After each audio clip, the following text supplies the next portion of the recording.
मैं YouTube पर live था और मेरे सामने दो छोटे छोटे राजकुमारों की दीक्षा लाइव थी और मेरी आंखें भर आई। मैं देख रहा था कि उनके सभी स्वजनों की आंखों में आंसू थे, पर उन दोनों राजकुमारों की आंखें प्रसन्नता बहा रही थी।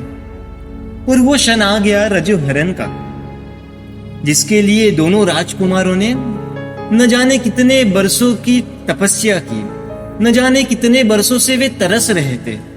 वो घड़ी आज आंखों के सामने थी और स्वजनों की आंखें आंसू की धारा बहा रही थी। और जैसे ही उनके हाथ में रजोहरण आया, वे दोनों खुशी और आनंद से झूम उठे। उनके माता पिता उनके आनंद को देखकर उनके वियोग का दुख भूल बैठे और वे भी आनंदित हो गए। पर मेरी आंखों में अभी भी आंसू थे। मेरा हृदय मुझसे पूछ रहा था कि क्या फर्क है इनमें और तुझ में। जिस युग में ये दोनों राजकुमार रह रहे हैं, उसमें ही तू भी जी रहा है। जो दुनिया मैंने देखी है, वही दुनिया इन्होंने भी देखी है। फिर भी इन्होंने सब छोड़ दिया और मैं क्यों रह गया। जितना प्रेम, जितना स्नेह मेरे माता पिता मुझसे करते हैं, उतना ही प्रेम, उतना ही स्नेह उनके माता पिता को उनसे मिला है। फिर भी वे सब छोड़कर चले गए और मैं क्यों रह गया। आखिर क्यों? क्या फर्क है इनमें और तुझ में। मैं सोच ही रहा था, तभी उन दोनों राजकुमारों का साधु वेश में प्रवेश हुआ। उनका मुख जैसे बदल गया हो, उनकी आंखें गंभीरता बहा रही थी। पूरा संग उन्हें देखते ही अपनी सारी दुनिया भूल गया।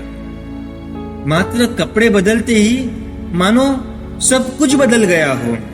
मात्र कपड़े बदले और वो प्रसन्नता गंभीरता में बदल गई। और मैं तो अभी भी उदासी था। मेरे मन ने मुझे कुछ समाधान दिया कि दिखने में भले ही वो तुझ जैसे हो, परंतु भीतर से वे भिन्न है, भीतर से वे अलग थे। युग भले ही वही था जिसमें मैं रह रहा था, परंतु आज के युग में रहते हुए भी वे दोनों हृदय से अध्यात्म युग में प्रवेश कर चुके थे। उन्होंने उनका सत्व बढ़ा लिया था जो मेरी नजरों के सामने था।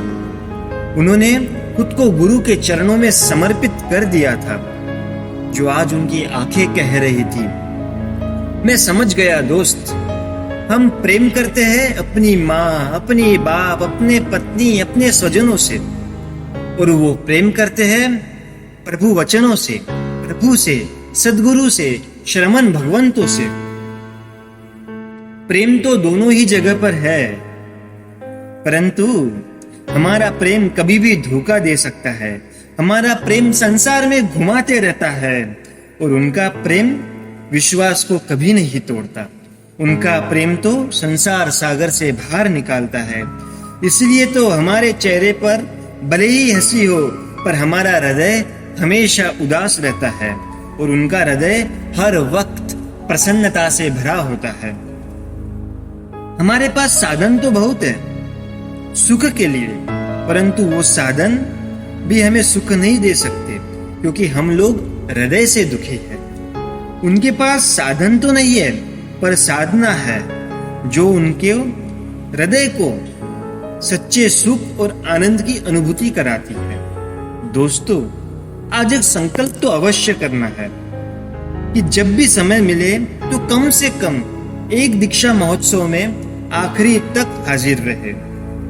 संघ उन्हें आनंद के अक्षत से भर रहा था, क्योंकि वे आज संघ के अग्रिम स्थान यानी श्रमण गण में प्रवेश कर चुके थे।